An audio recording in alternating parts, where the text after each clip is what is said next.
wild because I hear you in here. Interesting. Yeah. Yeah, I can fix it in post. That's what we do. That's part of why I'm over budget. That's what I want to talk about. That's a story. That's So part of the story. Yeah.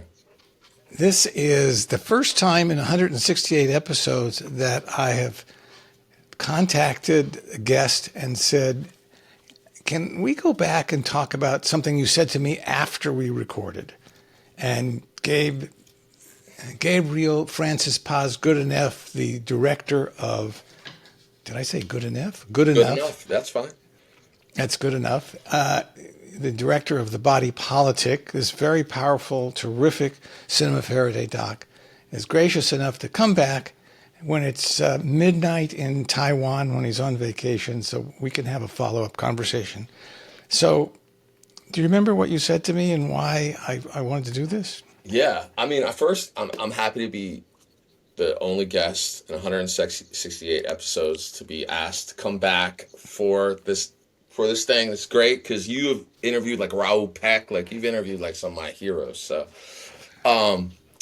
yeah, well, we talked a little bit after we finished the call, and the number that I explained what the budget was, which I think 762,850 was the amount that it cost to make the film.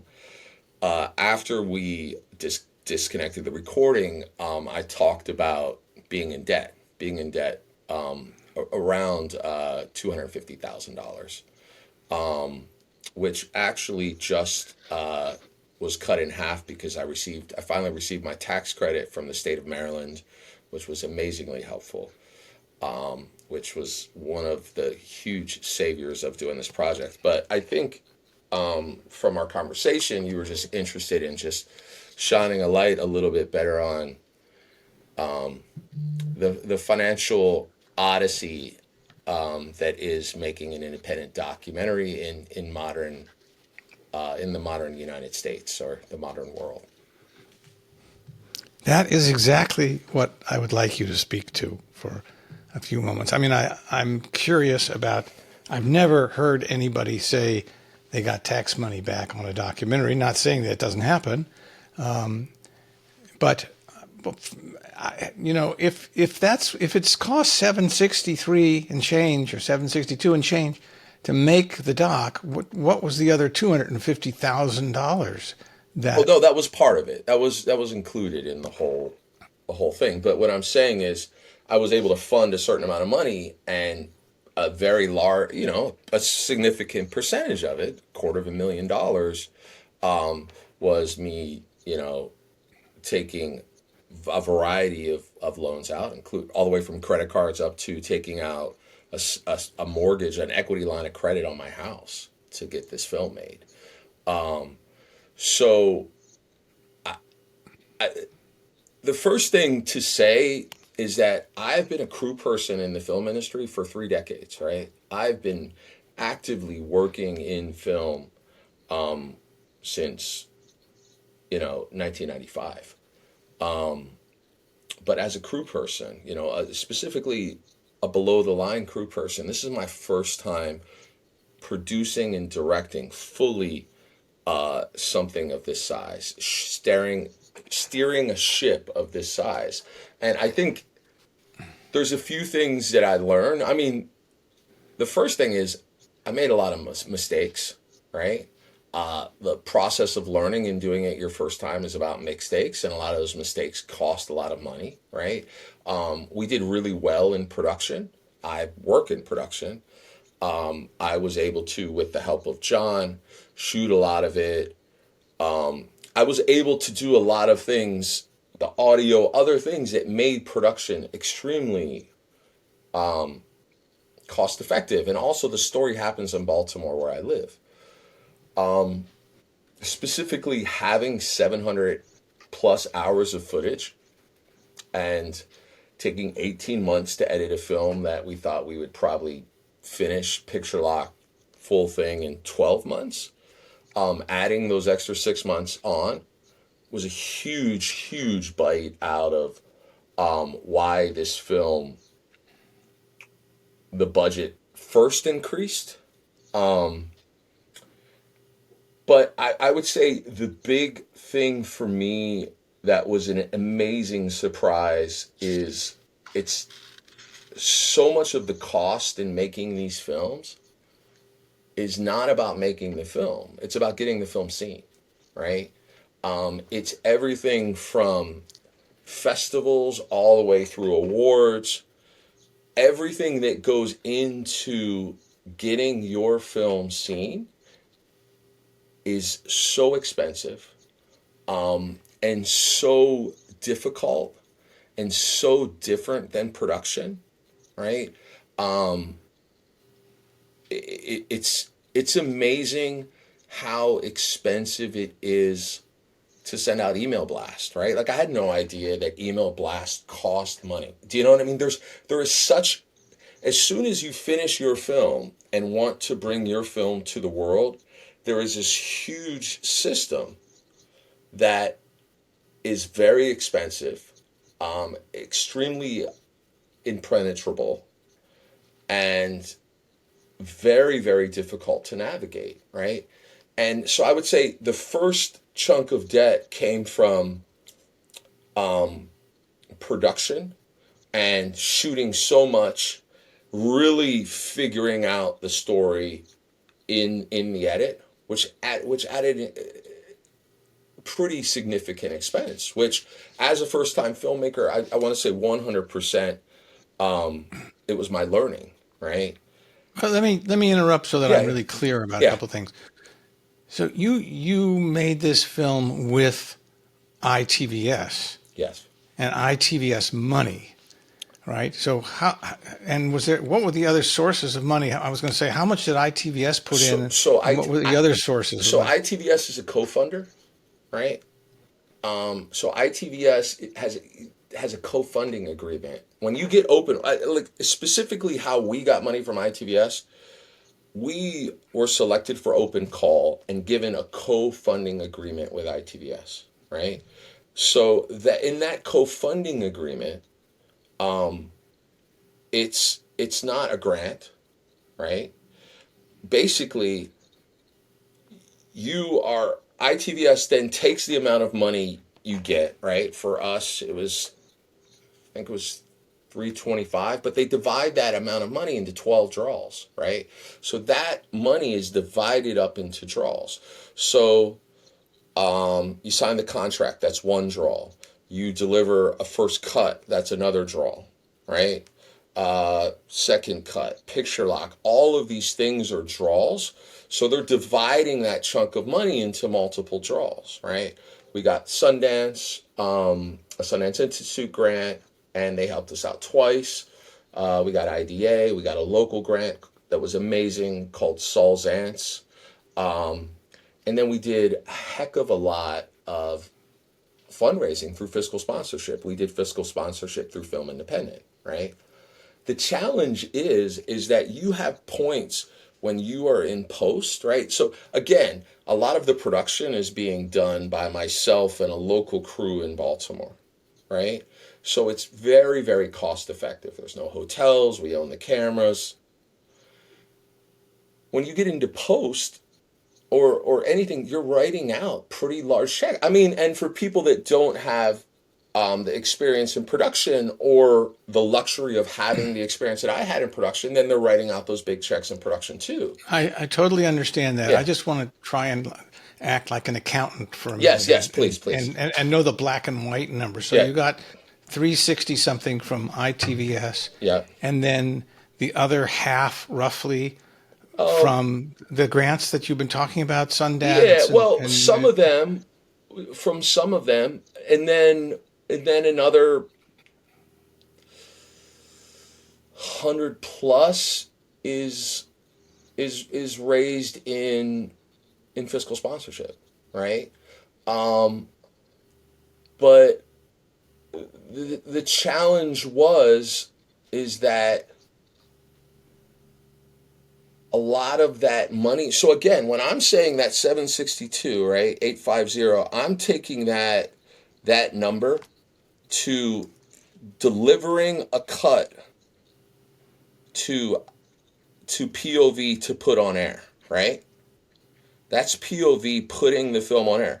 ITVS is only giving you money for a broadcast. Everything else, taking the film to festivals, making an hour cut that you can try to sell to other markets, So you own foreign too, right? all of that. So what ITVS is doing is they're giving you that 325, and that allows them to then be able to first get a return on investment if the film makes money, right? So ITVS is then is requiring you for, I think it's 15 years. And again, the contract, the ITVS contract is many, many, many, many, many pages long, right? And I've had to, over the 3 years of dealing with ITVS, I've had to go back to that contract often because it's thick and it's complicated. But ITVS again is paying you for your broadcast, right? All your money is specifically has to be used for the broadcast, right? So anything theatrical, anything festivals, if you go to Sundance, going to Sundance, that's on your own, right? Like that's money that you're having to raise on your own, right? So, but I'm surprised that you had to do it on your own dime to go to Sundance when Oh, it we was didn't in get into everybody's. Sundance. If we did get into Sundance, we'd be probably having a different conversation. It would be a different amount of debt, probably, which probably would have been a lot higher in the beginning, but a lot less right now.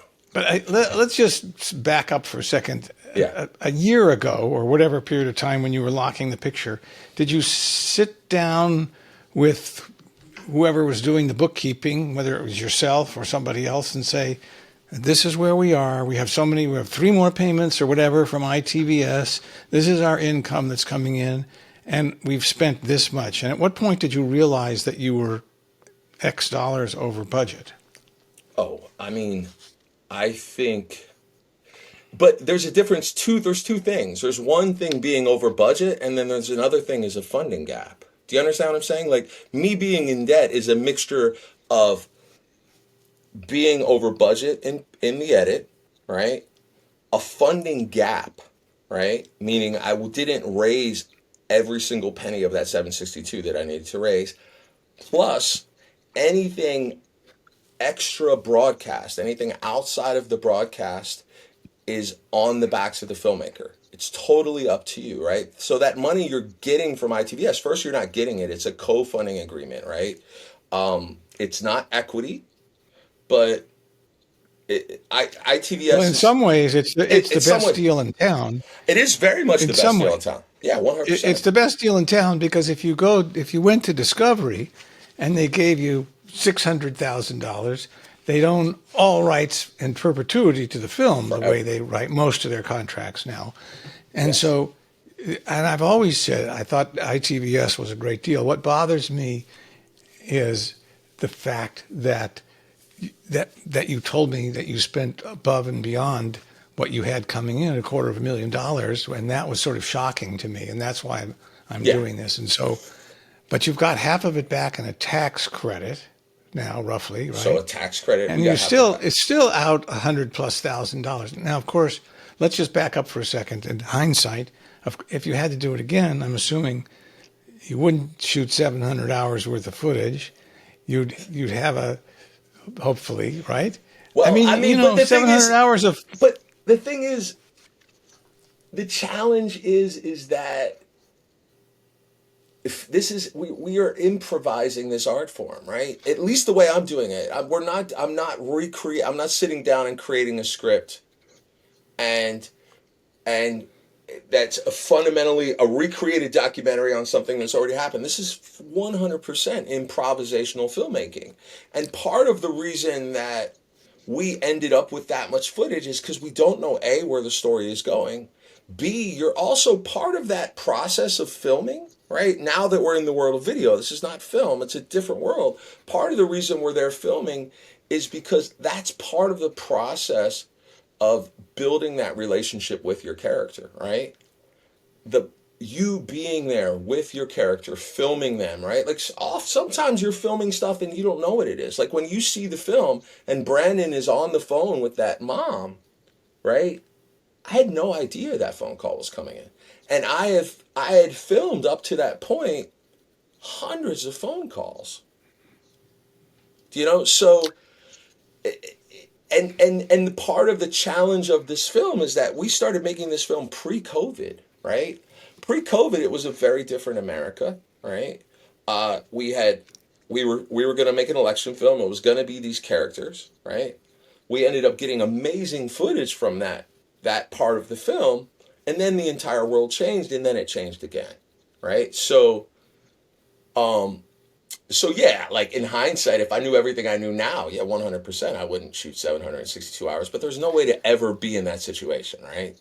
Yeah, that would. Well, I'm just thinking of our backgrounds and how similar yet different Yes, they are. Because yes, when I was your age and shooting documentaries, I remember shooting a film about two cops, and that I spent 3 months in the backseat of a police car, just me and a sound guy, and I was shooting yeah. 16 millimeter 10 minutes a with a roll. custom camera on my shoulder, and every time I pushed the go button on the camera, it was like the meter going on a taxi because, I knew I had to buy the film, Yes, process the film, make a work print, transfer the 1/4 inch to 16 millimeter mag, sync it up with an editor. And there I was, 5 steps away from beginning the edit. And so if I shot on that film, that was a half-hour film, maybe 10 to 1. I can't tell you exact, but if I 100%. was more than 10 to 1, I'd be shocked. And I believe me, sometimes I missed stuff. I wish I had been shooting, but I got 90% of what I needed to get. And I tell my students when I was teaching, have a plan, have a script for documentary, but be ready to pivot at a moment's notice, right? Because that's what documentary is. You don't know a lot of times what you're going to get. My problem was always getting access, right? Like you, the characters that we are filming are their warfare is against and with and in concert with or against media, right? Media, like nothing is more sophisticated than I've ever seen in my life than the communications office for a major politician. I mean, these are people that at the drop of a hat can orchestrate a press release that can spin anything 85 ways, right? Like these are people that understand the power and the danger of a camera like no one else. So imagine in the beginning I'm filming 5 of these people, right? So our first date is just filming whatever they want us to film. Do you know what I mean? Like there's so much process. I totally agree with you. I mean, you're talking to a guy that was a loader for a decade. I totally understand. Yeah, we were, and I was born and bred in this world of 10-minute rolls of film that cost $400 for 16, and then another 400 to process, and that's not including telecine and 100%. And you know what?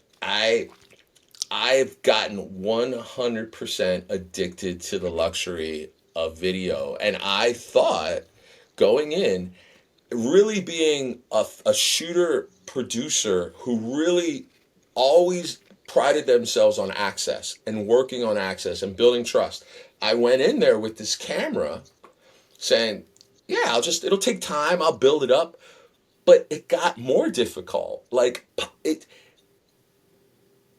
I mean, these are politicians, right? I'm saying everyone. I'm saying chiefs of staff and everyone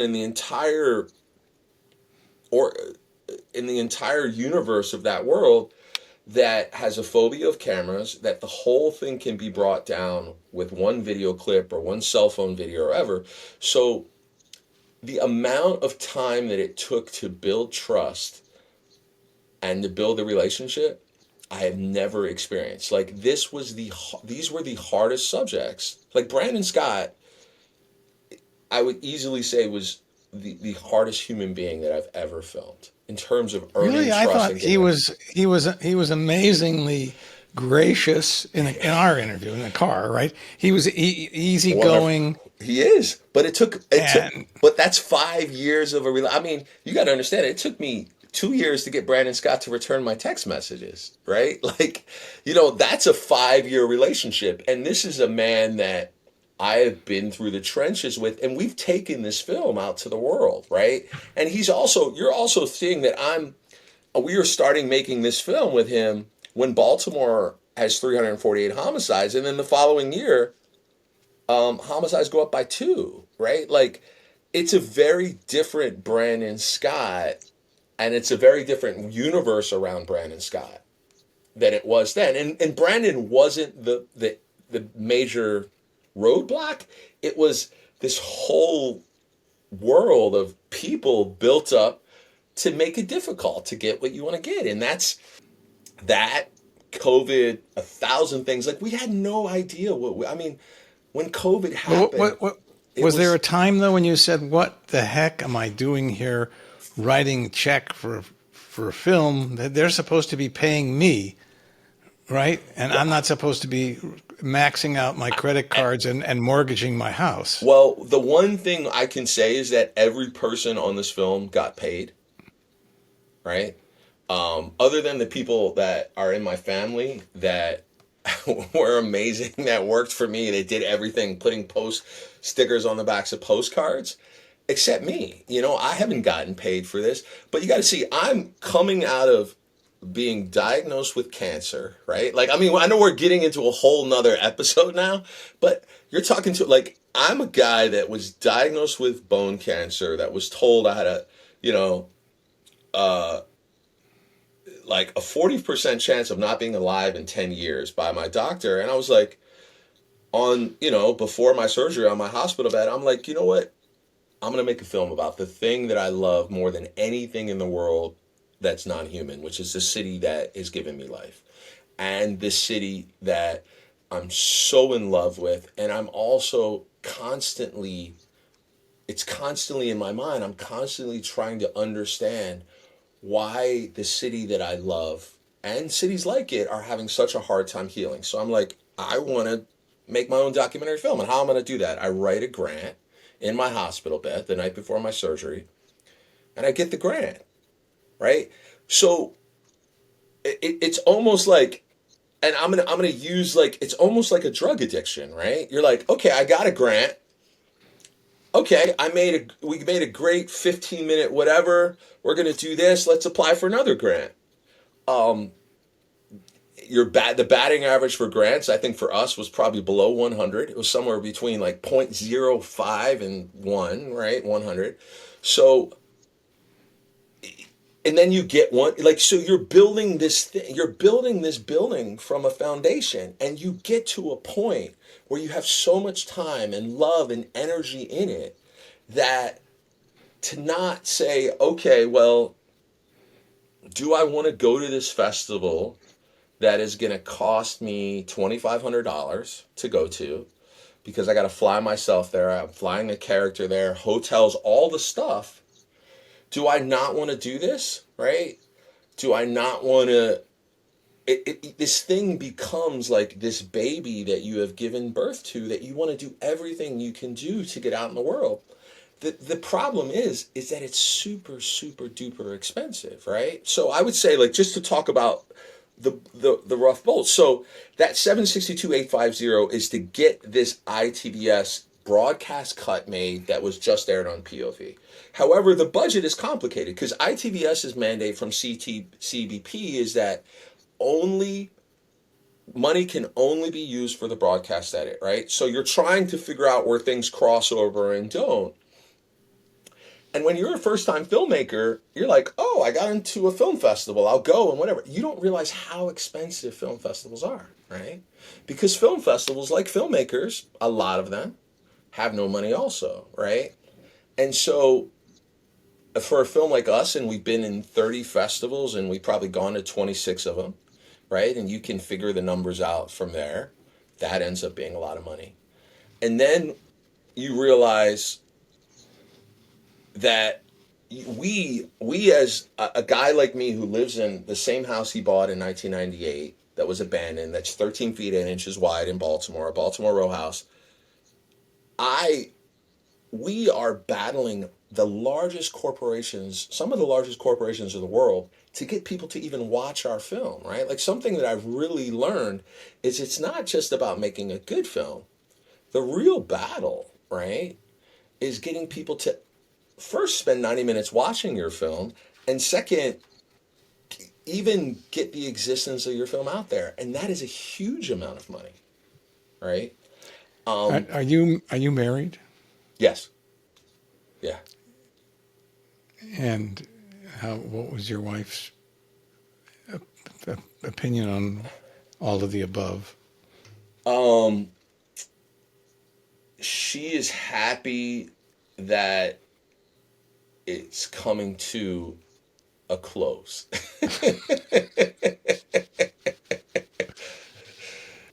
It's amazing to me that I could be in an industry for 30 years and know so little.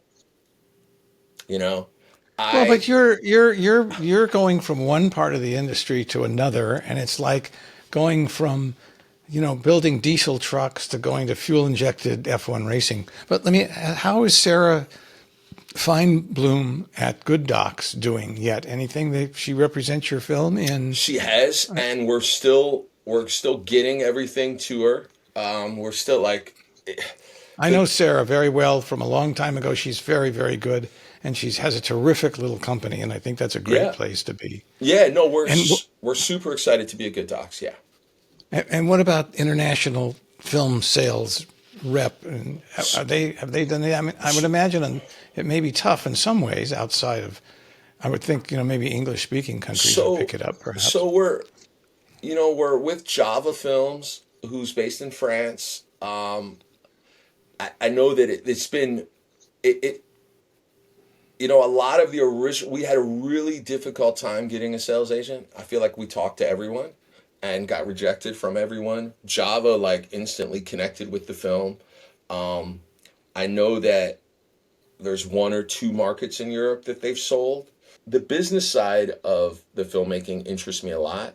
I think a huge thing that I've seen is that this industry looks at film almost as a disposable commodity, right? It's not like music, like where the Beatles now, their songs being 60 years old or 50 years old are probably worth more now than they ever were. Like, film is on a 12 to 18-month lifespan, unless you are a film that wins an Academy Award or something else, right? That and I mean, we've been making films on this planet for 120 years, right? There's endless numbers of amazing films, but how we look at films and how we look at revenue generation is on this very, very short window. And for a lower budget film like ours, I just think the return on investment has to be much more extended, and there just has to be a different way that we look at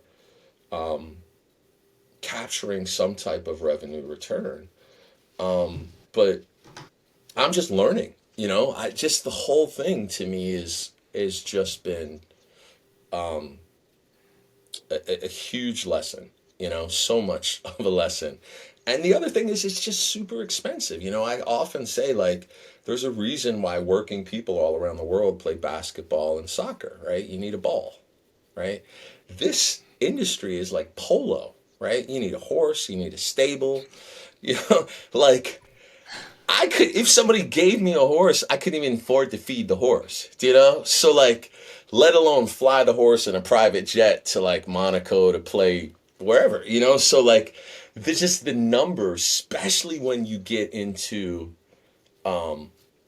you know, this trying to get people to see your film. I mean, there's a reason why everybody in the world watched Barbie and Oppenheimer, right? They spent hundreds of millions of dollars putting ads everywhere so people see it. Like, just getting people to even know the existence of our film is such an expensive, daunting task, And But if you look at the 160 plus films that are submitted this year, and let's just take the top 50. yes, I would be willing to bet that your film, at the end of the day, will have been seen by more than 90% of them because of PBS, which has quite a large audience, actually, at the 100%. end of the day. 100%. So anyway, I think, you've answered the question. I really do appreciate your taking the time. I know it's past your bedtime, No, no, probably. I'm a What is night it? owl. I'm good. But I mean, and I will say I agree with you about ITVS and PBS. I think it's amazing. I think it's amazing that they let you own your film, right? So many things like what ITVS gives you is beyond the money, right? It's not really about the 300 or 400,000 co-funding that you get. It's that they are giving you a real true opportunity to get your film on a system where millions of people can see it. That's amazing. I mean, that's the goal for all of us. And you still own it. Like, what an amazing gift. And, But the next time you ought to have a shoot that lasts 3 days and you can cut it in a week. And well, you I can, think, yes. I think about like Hands on a Hard Body and, like those kind of films. I thought you were going to bring up and mention, I thought you were going to mention like Waiting for Goodell, Fidel. Did you ever see that film? no.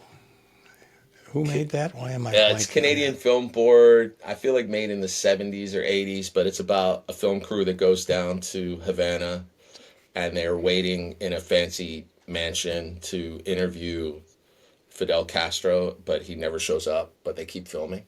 And then they're arguing with each other about wasting the money on the film but the whole film is them waiting for Fidel Castro.